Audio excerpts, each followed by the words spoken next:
Hey guys, James here today and welcome to another building video. This one is finally going to be an actual starter home again. I haven't built a proper starter home in The Sims 4 since the game more or less came out.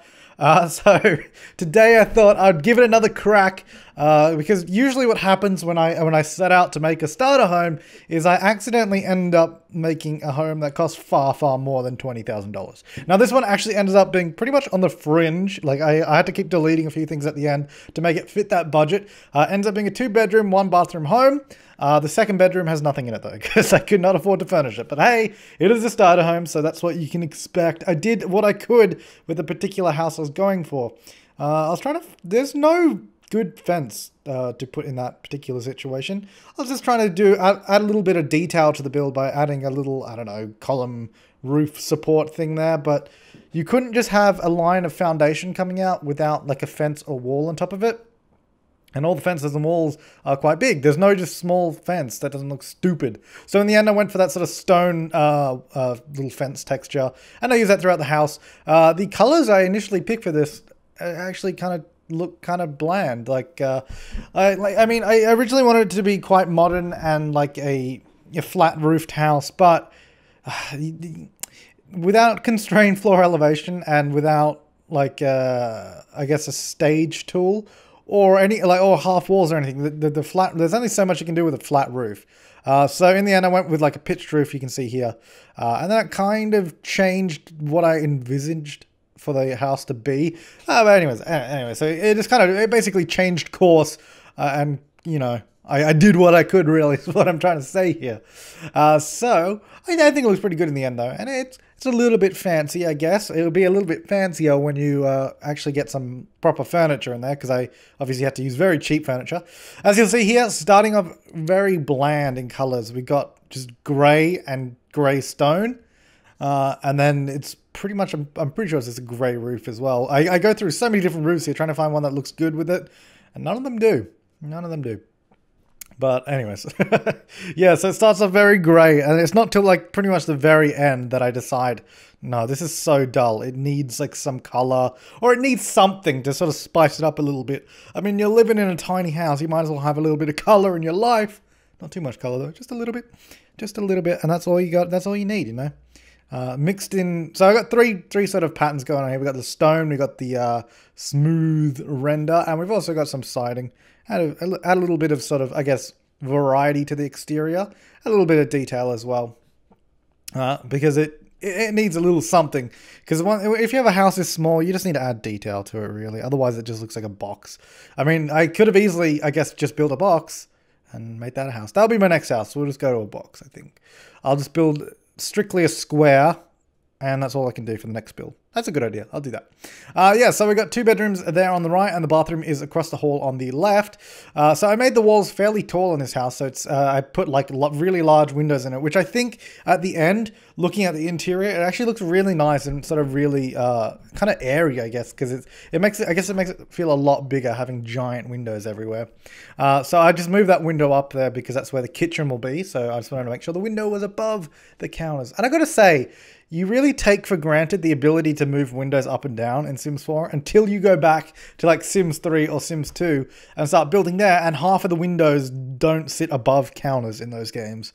And it's so frustrating. It is so frustrating because then you put a counter in front of a window and then you see the counter through the window on the other side. It just doesn't look good.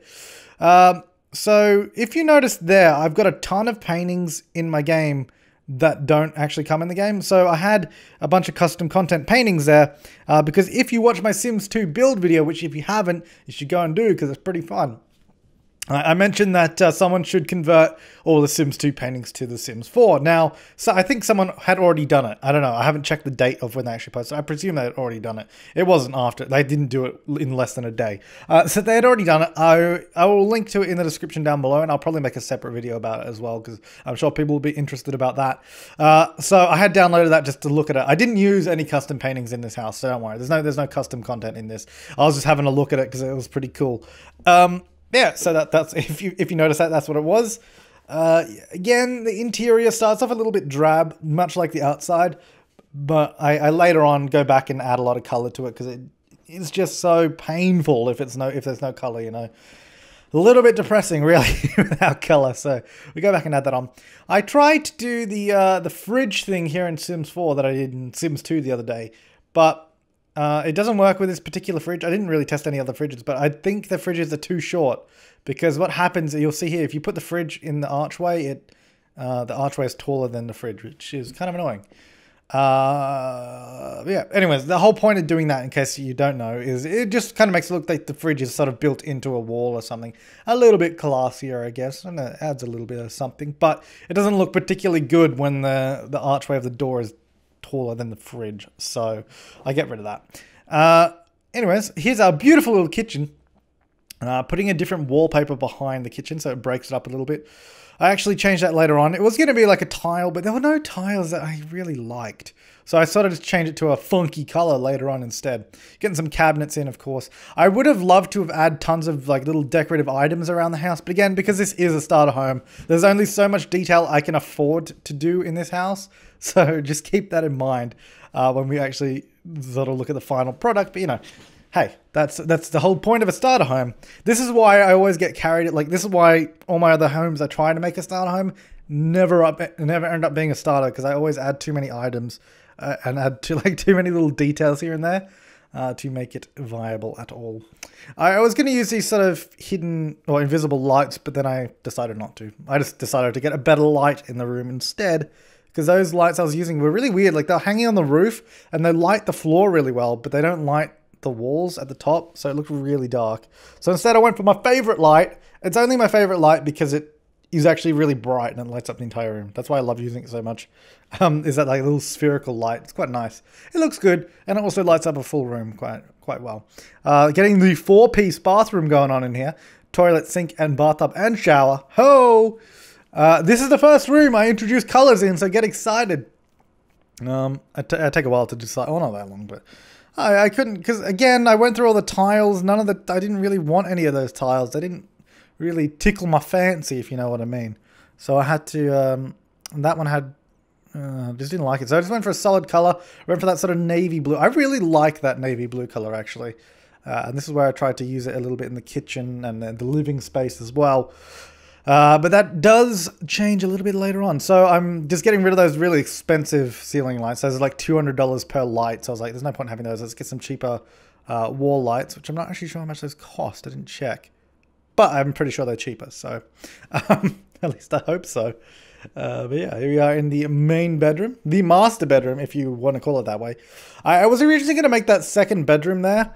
That was originally going to be an actual, like, I was going to furnish it as an office, like a home office, but I ran out of money. Like, there's no money left. As you can see here, I was going to start doing it, but then I was like, maybe I should furnish the bedroom, living room first before I start furnishing extras. But that was the idea. And then, so the idea was that would be your office, and then, you know, you'd start a family. Then when you had a kid, you could convert that office into their bedroom and then expand the house later on. That was the idea. I was sort of planning it as like a little starter home. You get a little bit of extra room that you can grow into. Then I brought in that sort of warm orange color, which I really like as well. And I think it goes really well with the navy blue, definitely. So I used that around the house as well. I think I used that as well in the living space. Using this mirror here. Got a full-size mirror. Just move it in the middle of the wall. I don't know. Looks kind of nice. And then, again, I wanted to do more decorations here, but as you can see, the budget is getting quite tight at the moment. We've got $18,500 is the current cost of the house.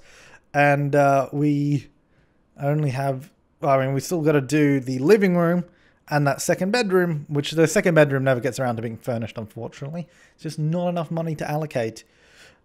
I wanted to put something, I originally wanted to put a wardrobe in that corner, but there's no single wardrobes, which I found out later on, so that was kind of annoying. But then I was gonna put that freestanding mirror there, but no money in the budget. And I was gonna get a nice expensive, or at least a flat screen TV. At least is what I was gonna get. But again, budget did not permit it.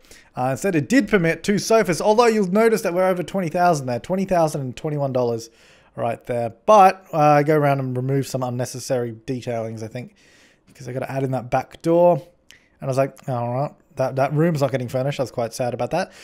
Deleted one of the extra lights. This is where we do a little bit of scrimping and saving here to save a bit of money. I think I remove, because I also had to add in the pathway. I also had to buy bins as well, which I hadn't done yet, which I do remember to do, so don't worry. The bins are coming in now. Just a moment, there it is. So we're at $20,100 right now. I removed a few of those little extra detailed trims at the top, adding in an indoor bin as well, because you don't want to have to always go outside. I removed that column that was in the kitchen for some reason, and 2 exterior columns as well. Just doing a little terrain painting here. And I was actually going to call it a day here, but then I looked at it and was like, this is really dull, so let me come back, start recording again. Let's add a bit of color to it. I didn't know what I wanted to do originally, what color. I went for that sort of navy-ish blue again. Looked quite nice. Added a little bit of more. I think I changed. No, I was gonna do brown, but I thought that was kind of not nice. Went for a vertical wooden exterior paint. I don't know what I'm saying. Went for a vertical wood paneling instead. Made it white. It was a nice contrast to the blue as well. And I was trying to see if I could afford a desk, but I really couldn't. And then again, I come back and I think, yeah, changed the kitchen. I think I changed the kitchen to that orange and changed the color of the counters to sort of a whitish gray. Arguably, the counters are a little bit more drab in that configuration, but I do like that orange behind the kitchen area. I think it looked quite nice. But I don't know. That's up to you. And these things are always, I mean, if you ever download this, those things are always very easily changeable. But here we are in the screenshots. I think the front actually looks quite nice. For a starter home, I'm quite happy with that. Of course, I would have loved to have done more. First of all, I would have liked to put plants in. Plants were not in the budget, so it's literally just on a plot of grass. Would have liked to have done more, but just could not afford anything else. But at least you can move into this without any cheats. You can move in, start living with 2 Sims. Hopefully they can get a job and afford another bed so you can have 3, etc. There's the kitchen. And the windows in this space, I think, look like all those windows there, I think look really good. Because it really opens up that area, makes it look really, really big. I am actually very fond of this living area. I think the windows really help it out. Here's the master bedroom at the front of the house. That beautiful orange wall. But again, download link in the description below. Thank you guys for watching. If you have any comments or suggestions, leave them down below. But I will see you next time, and have an awesome day.